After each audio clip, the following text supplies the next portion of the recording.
أعوذ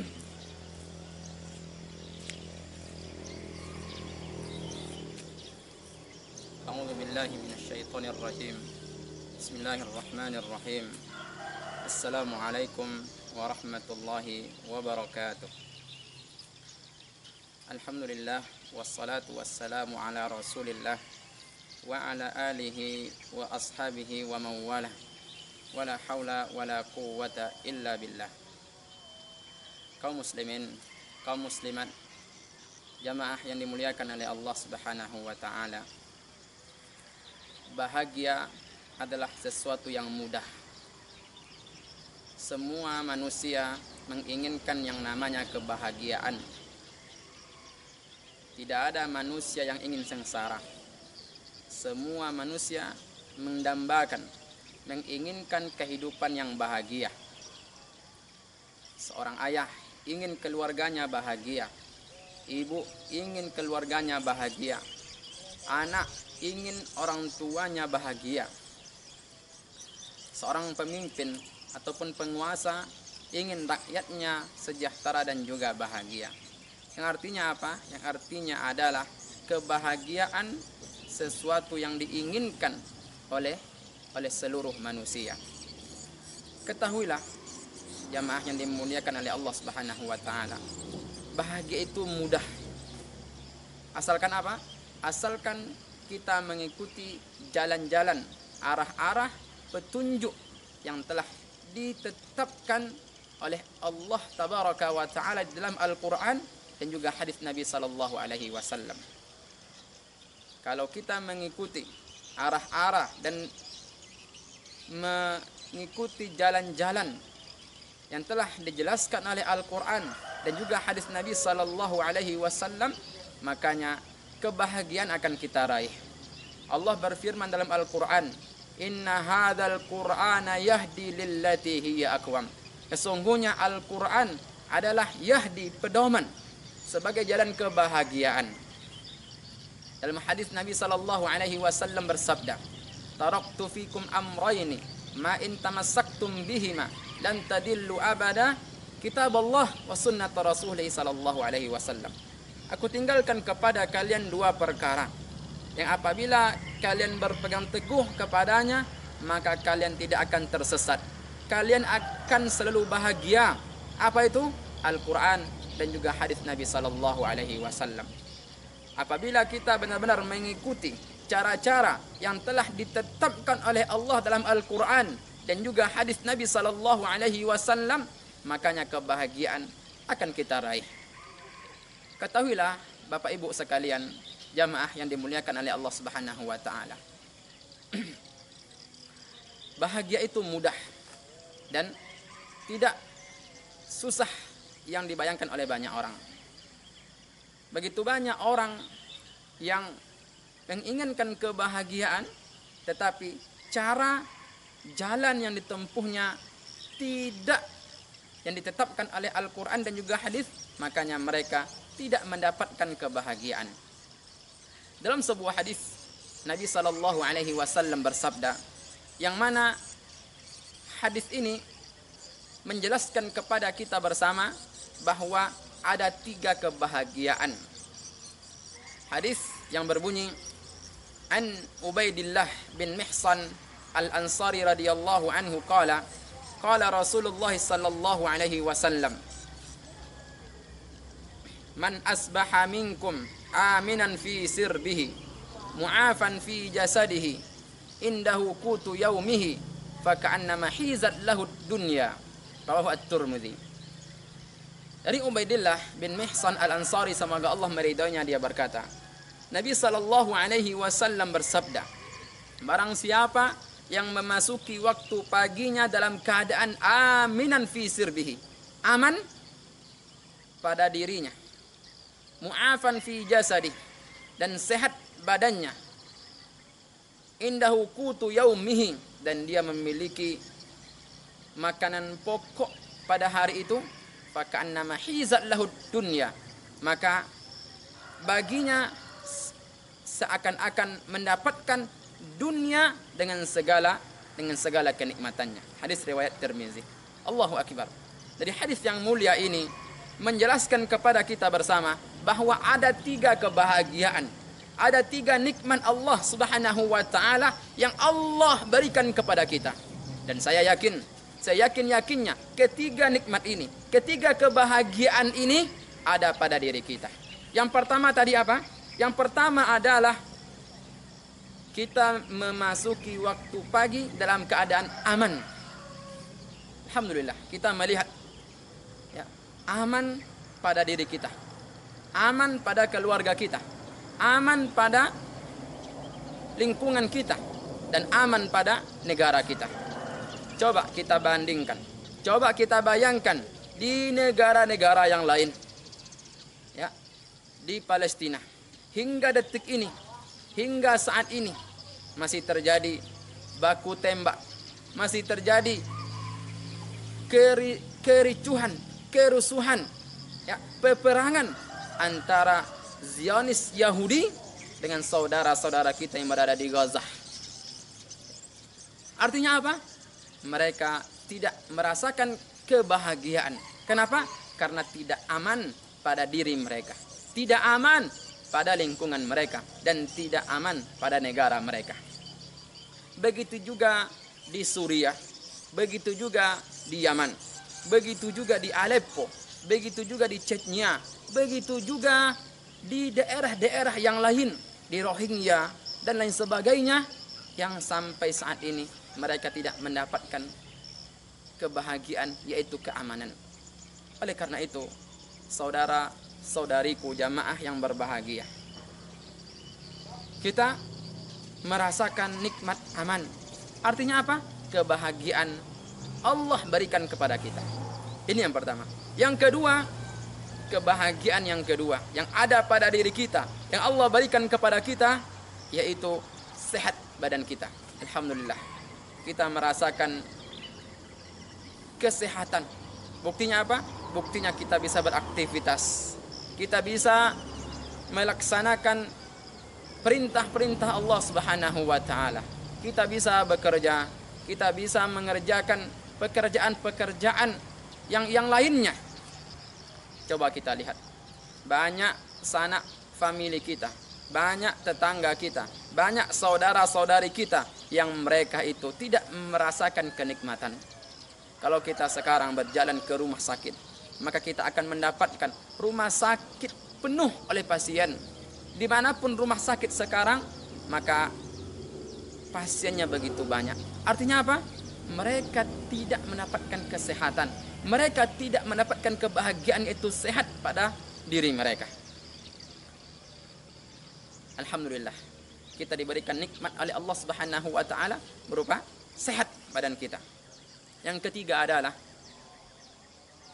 kebahagiaan yang ketiga yang Allah berikan kepada kita, yaitu memiliki makanan pokok. Pada hari itu, alhamdulillah, saat ini ya, terutama kita yang berada di lingkungan kita ini, sangat jarang sekali orang yang memikirkan tentang payahnya makanan pokok.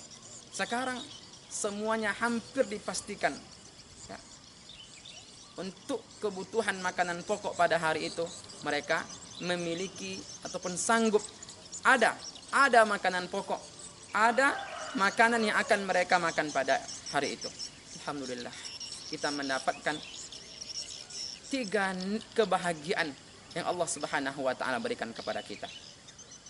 Sekarang timbul pertanyaan besar. Ustadz, kita diberikan nikmat aman, kita diberikan nikmat sehat, kita diberikan nikmat ya kecukupan untuk bisa makan. Mengapa kita tidak mendapatkan kebahagiaan? Padahal nikmat itu Allah berikan kepada kita. Ya, jawabannya adalah karena kita tidak mensyukuri nikmat aman, karena kita kurang bersyukur atas nikmat kesehatan, karena kita jarang sekali mensyukuri nikmat ekonomi, nikmat bisa makan, nikmat ya, kebutuhan-kebutuhan kita, sehingga kebahagiaan tidak kita raih karena kurangnya kita mensyukuri. Oleh karena itu, Bapak Ibu sekalian, Jamaah yang dimuliakan oleh Allah Subhanahu wa taala. Kalau kita ingin mendapatkan kebahagiaan, maka syukurilah 3 nikmat yang Allah berikan kepada kita ini. Yang pertama adalah syukurilah nikmat aman. Alhamdulillah. Kita diberikan keamanan oleh Allah. Syukuri nikmat aman ini, yaitu dengan senantiasa melaksanakan perintah Allah. Ya, bagi bapak-bapak, bagi lelaki, bagi kaum lelaki, maka langkahkan kaki kita ke masjid. Inilah cara mensyukuri nikmat aman. Ketika berkumandang azan, hayya 'alas shalah, hayya 'alas shalah, maka segera kita meninggalkan pekerjaan-pekerjaan dunia dan segera kita melaksanakan perintah Allah, menjawab panggilan Allah Subhanahu wa taala. Kita kalau berkaca kepada sanak famili kita, saudara-saudari kita yang berada di Palestina, mereka tidak bisa melaksanakan ibadah dengan nyaman, dengan khusyuk, dengan tentram. Kita tahu Masjid Aqsa merupakan kiblat pertama umat Islam, merupakan tempat yang suci, merupakan simbol umat Islam. Itu sering terjadi peperangan dan kericuhan di sekitar ataupun di dalam kompleks Masjid Al-Aqsa. Kadang-kadang masjid ini diblokade oleh Zionis Yahudi sehingga sangat sulit untuk bisa beribadah. Sangat sulit bagi sanak famili kita, bagi saudara-saudari kita yang ingin sholat di sana. Alhamdulillah, masjid-masjid yang ada di daerah kita tidak ada masalah, tidak ada dijaga oleh tentara, tidak ada kita harus berhadapan dengan pistol, dengan senapang dan lain sebagainya. Coba kita lihat sanak famili kita. Kita lihat saudara-saudari kita yang mereka sangat susah untuk beribadah kepada Allah Subhanahu wa taala. Oleh karena itu, syukurilah nikmat aman yang Allah berikan kepada kita dengan senantiasa apa? Dengan senantiasa melaksanakan perintah Allah, di antaranya salat berjamaah. Kemudian syukuri nikmat aman ini untuk senantiasa membaca Al-Qur'an. Di Palestina ataupun di Rohingya ataupun di Chechnya, di Suriah, bagaimana mereka bisa membaca Al-Quran sedangkan setiap saat mereka mendengar suara bom jatuh, mereka mendengar suara tembakan, mereka mendengar suara rudal. Kapan waktu mereka untuk bisa baca Al-Quran? Kenapa? Karena tidak ada rasa keamanan. Alhamdulillah, Indonesia yang merupakan negara kita sampai saat ini merasakan keamanan. Dengan apa? Dengan bisanya kita beribadah. Dengan masjid terbuka tidak ada masalah. Kemudian kita memiliki waktu untuk baca Al-Quran.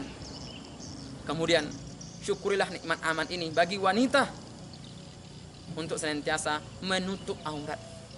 Di sebagian daerah di Paris, ya, di Inggris, di Austria, di sebagian daerah Amerika, para muslimah itu mereka dilarang untuk memakai burdah, memakai cadar. Ya.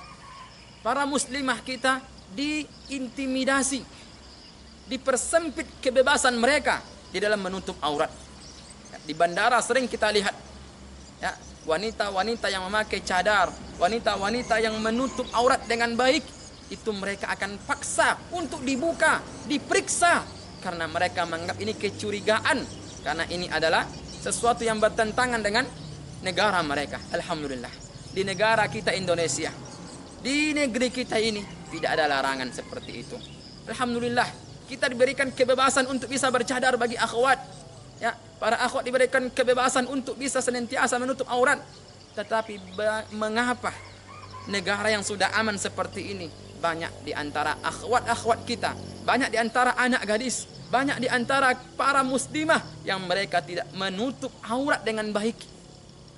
Di Palestina, di negara-negara lain begitu susah untuk menutup aurat. Di Indonesia justru diberikan kebebasan untuk menutup aurat, justru masih banyak yang tidak menutup aurat dengan baik. Tidak memakai kaos kaki, tidak memakai jilbab yang benar, berpakaian tapi pada hakikatnya telanjang. Nabi SAW bersabda, nisaun ariyat kasiyat, wanita yang memakai baju tapi telanjang. Itulah yang banyak terjadi di Indonesia. Memakai baju tetapi telanjang karena lekuk-lekuk tubuhnya nampak, karena memakai pakaian-pakaian yang tidak menutup aurat secara sempurna. Oleh karena itu, kita tidak mendapatkan kebahagiaan, padahal nikmat itu ada. Kenapa? Karena kita kurang mensyukuri nikmat aman yang Allah berikan kepada kita ini. Kemudian syukurilah nikmat sehat yang Allah telah berikan kepada kita. Alhamdulillah, kita memiliki kesehatan. Mumpung sehat ini, lakukanlah ibadah dengan sebaik mungkin. Kalau kita sudah terkena dan terserang stroke, waliyadzubillah, sudah mengidap penyakit asam urat, diabetes, jangankan untuk beribadah kepada Allah, makan saja kadang tidak selera, minum saja tidak selera. Oleh karena itu, mumpung kesehatan Allah berikan kepada kita, gunakan untuk beribadah kepada Allah, gunakan untuk senantiasa duduk di majelis ilmu, gunakan untuk senantiasa melakukan perbuatan-perbuatan yang dicintai dan diridhai oleh Allah Subhanahu wa taala. Jangan sampai kesehatan kita gunakan untuk bermaksiat. Jangan sampai kesehatan gunakan untuk berjudi. Jangan sampai kesehatan gunakan untuk berzina. Jangan sampai kesehatan gunakan untuk hal-hal yang diharamkan oleh Allah Subhanahu wa taala. Ahibati fillah, saudara-saudariku yang dimuliakan oleh Allah Subhanahu wa taala. Oleh karena itu, benar apa yang dijelaskan oleh Nabi sallallahu alaihi wasallam bahwa bahagia itu mudah. Dan kebahagiaan itu ada pada diri kita. Aman ada pada diri kita. Sehat ada pada diri kita. Dan kecukupan makanan pokok ada pada diri kita. Tetapi kita tidak merasakan kebahagiaan ini. Kenapa? Karena kita kurang mensyukurinya. Kurang menggunakan 3 nikmat ini untuk apa? Untuk beribadah kepada Allah Subhanahu wa ta'ala. Oleh karena itu, supaya kebahagiaan ini ada pada diri kita, benar-benar kita rasakan, maka syukurilah nikmat aman, syukurilah nikmat sehat, dan syukurilah nikmat harta ataupun ekonomi yang Allah berikan kepada kita semuanya. Mudah-mudahan dengan tausiah yang singkat ini bermanfaat untuk kita semuanya dan senantiasa menjadikan kita sebagai hamba Allah yang benar-benar bahagia baik di dunia ataupun di akhirat kelak nanti. Wassallallahu ala nabiyyina Muhammad wa ala alihi wa sahbihi wa sallim. Wassalamu alaikum warahmatullahi wabarakatuh.